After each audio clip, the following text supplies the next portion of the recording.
Hello everyone, welcome back to my channel. स्वागत करती हूँ एक बार फिर से आप सभी का आपके अपने यूट्यूब चैनल में रिएक्शन विद मेगाज बेल। तो चलिए आज का वीडियो हम स्टार्ट करते हैं बिना कुछ देरी करे, जो कि है हालांकि उनको किसी पहचान की जरूरत तो नहीं है, लेकिन आप सभी उनको जानते होंगे। थोड़ा सा मैं जो नहीं जानते हैं उनके लिए इंट्रोड्यूस करा देती हूँ। तो जो इस यहाँ पर मैं बात कर रही हूँ, आज मैं बात कर रही हूँ दैट ग्लैम गर्ल। एक टाइम पर वो ग्लैम कपल उस चैनल का नाम कर दिया गया था, क्योंकि उनकी शादी के बाद काफी सारी चीजें चेंज हुई।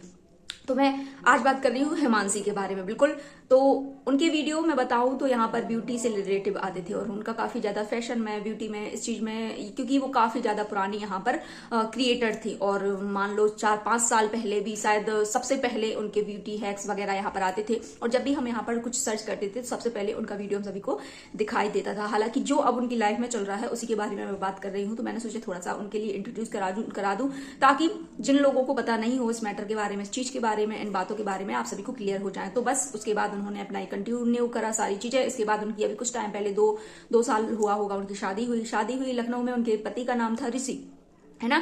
इसके बाद उनका जो टॉपिक था वो तो था ब्यूटी के रिलेटिव। उनको ये सारी चीजें शौक थी, पसंद थी, और उनका ज्यादा अच्छा खासा कहते हैं ना कि ब्लॉगिंग में शायद इतना इंटरेस्ट नहीं था। लेकिन हाँ, जब शादी हो गई, शादी का उन्होंने वीडियो डाला, काफी अच्छा ट्रेंड पे गया। फिर इसके बाद जब एक क्रिएटर्स का यहाँ पर कोई चैनल होता है, उसके बाद उसमें फैमिली भी इन्वॉल्व होती है। जब वो चीजें, हालांकि उनको जो उनके जो हस्बैंड को पहचान मिली वो हिमांशी के थ्रू ही मिली, नो डाउट, क्योंकि वो इस फील्ड में पहले से ही थी और वो जयपुर की रहने वाली थी, जिसकी शादी लखनऊ में हुई थी। इसके बाद दोनों में अनबन इसी चीज को लेकर होती रहती थी, क्योंकि जो वीडियो उसके आते थे वो थे ब्यूटी से रिलेटेड। उसके हस्बैंड की जब इन्वॉल्वमेंट हुआ वीडियो में, तो उनके हस्बैंड का ब्लॉगिंग में ज्यादा इंटरेस्ट था, जो कि वो ब्लॉगिंग करना उन्होंने फिर स्टार्ट करा। और ब्यूटी हैक्स उतने नहीं आते थे, लेकिन हाँ, फिर उनका ब्लॉगिंग का काम उसी चैनल को उन्होंने फिर उस चैनल को नाम कन्वर्ट करके दैट ग्लैम गर्ल की जगह ग्लैम कपल रख दिया, है ना। फिर इसके बाद दोनों में नोकझोंक होती रही। हालांकि उनको अभी तक हमने देखा है कि हिमांशी को अपनी फैमिली से रिलेटेड इतना ज्यादा उनको इंटरेस्ट नहीं है कि अपनी फैमिली को दिखाएं, अपनी पर्सनल लाइफ को दिखाएं, जो कि उनके हस्बैंड को पसंद था, जिसकी वजह से वो लोग करते थे। और एक तरीके वो कहते हैं ना, एक तरह से वो मम्मीज बॉय ऐसे टाइप के कुछ थे, अपनी मम्मी पापा करने वाले, मुझे लगता है, जिसकी वजह से उन दोनों में काफी ज्यादा अनबन रहती थी। और कई बार उनको उनकी जो प्रैंक वगैरह है वो पसंद नहीं आते थे, जिसकी वजह से उन लोगों में काफी हद तक लड़ाइयां हो जाती थी। धीरे धीरे जब ये सारी चीजें होती गई, थोड़ा टाइम लगा, क्योंकि स्टार्टिंग में तो सारी चीजें अच्छी लगती है, प्यार मोहब्बत, रूठना मनाना, ये सारी चीजें चलती रहती हैं। इसके बाद जब थोड़ा सा टाइम व्यतीत हुआ, उन दोनों ने अच्छा खासा अपना एक नया घर वगैरह लिया, बढ़िया फ्लैट वगैरह लिया। इसके बाद जो भी कुछ हुआ हो, हालांकि हिमांशी अपना, मैंने बताया कि वो अपना पक्ष नहीं रखती, मतलब जो उनकी पर्सनल लाइफ होती है ना, वो इन लोगों की तरह सोशल मीडिया पर नहीं रखती। अभी भी उनका कोई भी इससे रिलेटिव कोई भी वीडियो नहीं आया है। लेकिन हाँ, उनके जो हस्बैंड हैं इन चीजों के इर्द गिर्द, क्योंकि अब उन लोगों का जो केस वगैरह हो गया है, जो भी सारी चीजें हैं, इसके इर्द गिर्द घूमता रहता है। और इसी बीच में ऋषि, उन दोनों अलग हो गए, दोनों सेपरेट हो गए। वो अपने मायके चली गई जयपुर, और ये अपने लखनऊ में रहने लगे। कुछ टाइम लोगों ने ऐसे टाइम निकाला। इसके बाद दोनों काफी दिनों तक अलग रहे, और जो भी आपसी मतभेद थे उनको थोड़ी टाइम बाद उनको सॉर्ट आउट करके एक दूसरे में साथ फिर से रहने लगे। भाई के सॉरी, चलो ठीक है, रहते हैं साथ में। लेकिन उसके बाद भी 1-2 या 3 महीने वो लोग रहे। इसके बाद फिर पता नहीं क्या हुआ, हम सभी को नहीं पता, क्योंकि क्लियरली अभी कुछ भी चीजें यहाँ पर नहीं आई हैं। लेकिन हाँ, अब जैसा लगता है उसकी वजह से, क्योंकि कल उनका एक वीडियो आया, उस हिसाब से लगता है, हालांकि उन्होंने अपनी बातें यहाँ पर पूरी शेयर तो नहीं करी, लेकिन हाँ, कुछ शायद मुझे लगता है वो ऐसा हिंट देना चाहते थे अपनी वाइफ को, उनकी फैमिली को। इसके इर्द गिर्द वो उनका वीडियो था, क्योंकि जिस टॉपिक पर उन्होंने बात करी उस टॉपिक को लगभग काफी टाइम हो गया है ना, यहाँ पर कोई वो अब हालांकि ट्रेंडिंग टॉपिक पर नहीं है। आप सभी जानते हैं अतुल केस जो हुआ था, तो उसी से रिलेटिव कल उन दोनों ने, जो माता पिता तो नहीं, जो उनके फादर हैं और जो हिमांशी के हस्बैंड हैं, उन्होंने यहाँ पर बात रखी। तो बस उसके बाद दोनों ने अलग भी हो गए, फिर इकट्ठा हुए, फिर से दोनों अलग हो गए। अब जहां तक हम लोगों को लगता है कि शायद हिमांशी ने इनकी फैमिली के ऊपर केस कर दिया है, क्योंकि कल के वीडियो से उनसे लग रहा था कि जो भी शायद उन्होंने वीडियो डाला है, शायद वो एक वीडियो तो नहीं, एक वीडियो के माध्यम से एक सामने वाली जो हिमांशी की फैमिली है उनको अपनी बात पहुंचाना है कि जो भी सारी चीजें हैं सॉर्ट आउट करें, सब कुछ अपने आपसी मतभेदों को खत्म करें। अगर भाई दोनों लोग नहीं रहना चाहते हैं तो तलाक या डिवोर्स करें, और सारी चीजों को ये रोज रोज केस कचहरी के चक्कर लगाने से अच्छा है कि उसको फैमिली मैटर में बैठकर समझौता करके सारी चीजों को खत्म करें। तो चलिए इस बारे में हम बात करते हैं।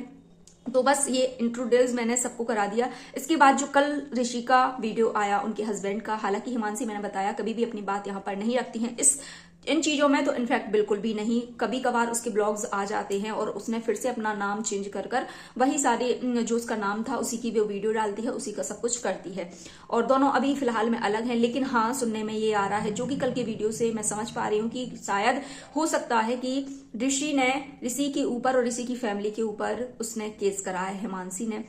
तो बस उसी के माध्यम से कल जो है हिमांशी के बारे में बोलते हुए, क्योंकि यहाँ पर हिमांशी का हालांकि उन्होंने नाम नहीं लिया है, लेकिन हाँ ये बताया कि लड़कियां कुछ गलत फायदा उठाती हैं, पैसों की लालच में ये सब कुछ करती हैं, और अगर ये लोग आप लोग ऐसे करेंगे तो मतलब जो लड़के ऐसे करते भी नहीं हैं उन पर भी ये कानून का, क्योंकि उन्होंने बताया कि अब आजकल का तो टाइम ऐसा है कि भाई एक लड़की किसी की सुनती भी नहीं है, और अगर ये टाइम नहीं है कि किसी के ऊपर कोई हाथ उठा दे या उसके लिए कुछ बोल दे, क्योंकि लड़की इतनी आजकल पढ़ी लिखी कह लो, आजकल का जो मॉडर्न जमाना है उसके हिसाब से है, फिर भी लड़कियां ऐसे ऐसे झूठे केस करती हैं, ऐसे ऐसे उसमें फंसाती हैं कि उनके माँ बाप और इनफैक्ट सभी लोगों को उसमें घसीटती हैं। और अगर होता है ना कि जब हम कोई केस करने जाते हैं, उसमें कुछ कोर्ट में जाते हैं अपनी अपील लेके, तो उसमें एक के साथ कई धाराएं जोड़नी पड़ती हैं, जिसका उन्होंने बताया कि लड़कियां उसका गलत इस्तेमाल करती हैं, जो कि अतुल सुभाष के केस को जोड़कर उन्होंने बताया कि ऐसा नहीं होना चाहिए, लड़कियां ऐसी करती हैं, लड़कियां वैसे करती हैं। और ये भी बोला है साथ साथ कि कई लड़कियां सच में ऐसी होती हैं जिनके साथ अत्याचार होते हैं, लेकिन अगर ऐसे झूठे केसेस में लड़कों को फंसाया जाए तो हमें नहीं लगता कि आगे चल के जो भी ये सारी चीजें लड़कों के साथ जो हो रहा है वो अच्छी चीजें हैं, और इसकी वजह से कानून का दुरुपयोग हो रहा है। हालांकि कहीं ना कहीं ऐसा लग रहा था कि जो भी ये मैसेजेस पहुंचाना चाहते हैं सामने वाली फैमिली को, ये सब सारी चीजें कहना चाहते हैं, और उनके साथ साथ उनके पिता ने भी जो लास्ट में चीजें बोली थी उसके हिसाब से लग रहा था कि हाँ ये जो भी बोल रहे हैं अपने से बोल रहे हैं, क्योंकि इस मैटर को काफी ज्यादा लंबा टाइम हो गया और इस मुद्दे पर बात करना हम लोगों को सुनने में भी थोड़ा सा वैसे लग रहा था। तो उनके जो पिता हैं, ऋषि के पिता हैं, उन्होंने भी कुछ चीजें यहाँ पर बोली हुई थी, आपको बता देती हूँ उनकी जुबानी। तो यहाँ पर उन्होंने कल बोला था कि मैं यहाँ पर ये सारी बातें बोल तो रहा हूँ, लेकिन मुझे अंदर से हिचक महसूस हो रही है, लेकिन मैं हिचक नहीं रहा है। तो इससे थोड़ी सी पॉइंट उनके लगे कि हाँ कुछ ना कुछ है। और उन्होंने साथ ही साथ रिश्तेदारों पर बड़ा ही ब्लेम करा है, रिश्तेदारों को टारगेट करा है कि जो भी ये रिश्तेदार इस सारी चीजों में इन्वॉल्व होते हैं, गहने को तो कह देते हैं कि हाँ इसके साथ तुम ये भी करो, इसके साथ तुम ये भी करो, लेकिन भुगतना रिश्तेदारों को नहीं पड़ना होता है ना, कि ये सारी चीजें एक लड़की वाले पक्ष को और एक लड़का वाले पक्ष को सब कुछ करनी पड़ती। रिश्तेदार तो सिर्फ मजे लेते हैं, पैसों के लिए इतनी हद तक नहीं गिरो। और साथ ही साथ उन्होंने कई सारी चीजें पॉइंट आउट करी हुई हैं। और इसके बाद उन्होंने ये एक चीज और बोली है कि जब भी हम शादी करते हैं भाई, चाहे कोई पैसे वाला हो चाहे कोई गरीब हो, लेकिन एक स्टैम्प पेपर पर लिखवा लेना चाहिए कि अगर इन दोनों की बनती नहीं है, जो कि इनके मैटर में 100% हम लोगों को दिखाई दे रहा है कि अगर लड़का लड़की की नहीं बनती है तो भाई इसके फैमिली वाले बिल्कुल बेकसूर हैं, इन पर आगे चल के ऐसे केसेस वगैरह नहीं करे जाए। और आपसी समझौता की वजह से भाई इनका अगर नहीं बनती है तो आपसी समझौते से ये सारी चीजों को खत्म किया जाए। और अब उन्होंने बताया कि इससे तो ऐसा लगता है कि कभी कभी कि हम अपने बच्चों की शादी ही ना कराएं, ऐसे कई सारे आरोप उन्होंने लगाए हैं। रिश्तेदारों को भी बोला है कि भाई रिश्तेदार ऐसे होते हैं कि लड़की वाले लड़की के पक्ष में हो जाते हैं और लड़का वाले लड़के के पक्ष में हो जाते हैं, ये नहीं है। और कई बार उकसाते हैं लड़की वाले कि ये भी करो ये भी करो, मौके का फायदा उठाने की कोशिश करने के लिए बोलते हैं। तो कहीं ना कहीं जब उन्होंने ये सारी चीजें ऐसी बोली तो लग रहा था कि हाँ जैसे उनके ऊपर ये आप बीती हो रही है, जिसका वहां यहाँ पर वो गोल गोल करके ये मैसेज पहुंचाना चाहते हैं कि रिश्तेदारों को भी उन्होंने बोला है कि भाई रिश्तेदार ऐसे होना चाहिए कि भाई एक मीटिंग नहीं 100 मीटिंग करो, 200 मीटिंग करो, जितना हो पाए उसको प्रयास करो आपसी में सॉर्ट आउट कराने का, ना कि कोर्ट कचहरी के चक्कर लगाने का। इससे टाइम वेस्ट होता है, टाइम खराब होता है और साथ ही साथ फैमिली की इमेज जाती है, चाहे वो लड़की वाले हों चाहे वो लड़की वाले हैं। तो इस तरीके की उन्होंने कल बातें करी हुई हैं, जो कि यहाँ से ऐसा प्रूफ हो रहा था कि हाँ, हालांकि हिमांशी ने कभी भी इस बारे में नहीं बोला, क्योंकि मैंने बोला ना उसको ये सारी चीजें करना नहीं पसंद थी, ब्लॉगिंग से रिलेटेड सब कुछ, लेकिन इन दोनों की कहीं ना कहीं अनबन होती रहती थी। तो शायद हो सकता है क्योंकि काफी दिनों से वो अलग है, वो भी अलग है, एक बार अलग हुए फिर साथ हो गए, फिर से 2-4 ही महीने ये इन लोगों का रास्ता नहीं टिका और फिर से अलग हो गए। हालांकि ऋषि यहाँ के इर्द गिर्द घूमते रहते हैं, उन्होंने अपना नया चैनल भी क्रिएट करा हुआ है, तो इनकी कभी कभी ऐसी चीजें आती रहती हैं। हालांकि उनके लिए जब काफी सारे कमेंट्स आने लगे कि तुम में ही गलती है, तुम प्रेशर डाल देते, तुम ऐसा करते थे, तुम वैसा करते थे, तुम मम्मी मतलब एक होता है ना टोंटबाजी कह लो। हालांकि इनकी फैमिली देखने में अच्छी लगती है, सब लगती है कि ऐसा ऐसा ऐसा, लेकिन कई बार होता है ना कि लोग जो इंसान उस माहौल में रहता है कई बार इरिटेटिंग होने लगता है वो इंसान।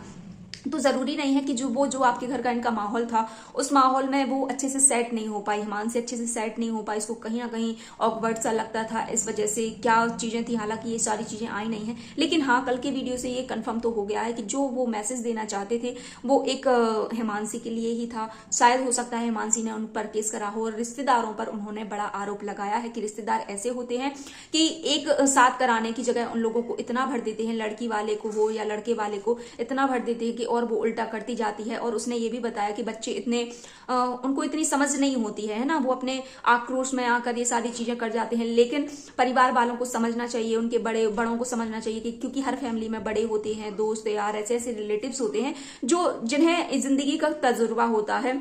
तो ऐसे कुछ यहाँ इन्होंने पॉइंट आउट करे हुए थे। साथ ही साथ लास्ट में उन्होंने माफी भी मांगी कि अगर मुझसे कुछ गलत वर्ड निकलते हों तो मुझे माफ करिएगा, ऐसा वैसा। और ये सारा जो उन्होंने कल मैटर रखा है वो सारा का सारा पूरा अतुल सुभाष जी के ऊपर करा गया है, जो उन्होंने सुसाइड करा था, जो इतने हरेस हुए थे इन सारी चीजों को।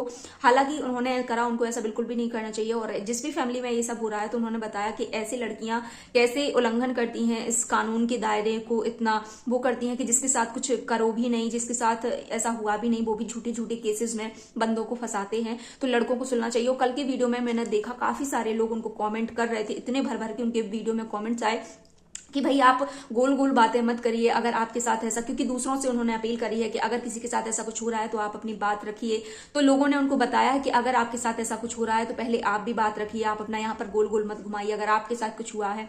क्योंकि ऑडियंस हमेशा पूछती है हिमांशी अलग क्यों हुई, क्योंकि ऑडियंस जो शुरू से देखती है ना उसके दिमाग में, क्योंकि अच्छे खासे कपल थे, देखने में बेस्ट यहाँ पर कपल थे दोनों, लेकिन अचानक से ऐसी चीजें हो जाए और फिर वही ऑडियंस एक साथ देखना चाहती है। तो कुछ तो है जो उन दोनों के बीच में है। हालांकि उनकी फैमिली से अभी कुछ भी ऐसा डायरेक्टली नहीं आया है, और कई बार वो कोशिश तो करते हैं सुलझाने की, बुझाने की, लेकिन पता नहीं क्या होता है क्या नहीं। क्योंकि अभी बीच में देखा था ये लोग गए भी थे शायद हिमांशी के लिए लेने भी गए थे, लेकिन बाद में वहां से इन लोगों को क्या हुआ, वापस आना पड़ा बिना हिमांशी को लेके। तो ये था आज का वीडियो, और जो था रिएक्शन वीडियो। क्या इन लोगों का जो भी हो रहा है एक होना चाहिए। तो कभी कभी यार इतना भी बचपना भी नहीं सही, क्योंकि हो सकता है कि उसको कभी कभी ये लगता हो कि ये ज्यादा मम्मा या पापा के पीछे, हालांकि वो कुछ करते नहीं है। जब से इनकी शादी हुई थी तब से ये फैमिली जो ब्लॉगिंग थी उसी में ज्यादा इंटरेस्ट रखते थे। इनका खुद का एक अच्छा खासा बिजनेस है, ऐसा नहीं है कि उसमें ये हाथ बटाएं अपने पापा के साथ जाएं। अब पता नहीं ये करते भी हैं कि नहीं, लेकिन हाँ अच्छा इनका बिजनेस है। और हिमांशी काफी ज्यादा जो प्रमोशन करती थी, इनकी ननंद है, उन्होंने भी नया अपना चैनल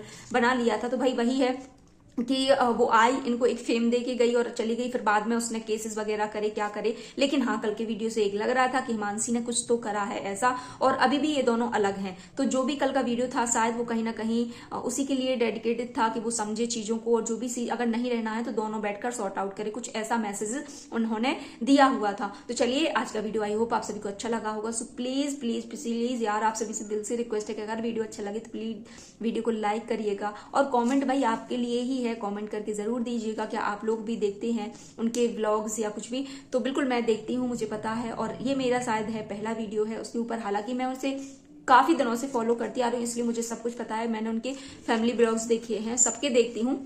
तो चलिए आज का वीडियो रहने देते हैं यहीं तक। सब्सक्राइब करना आप भूल जाते हैं, तो प्लीज सब्सक्राइब करके जरूर जाइएगा। जल्द मिलेंगे नए वीडियो के साथ, तब तक आप सभी अपना ध्यान रखिए और स्वस्थ रहिए, क्योंकि ठंडी का मौसम है, वरना ठंडी ठंडी लग जाएगी। तो फिर मिलेंगे नए वीडियो के साथ। धन्यवाद।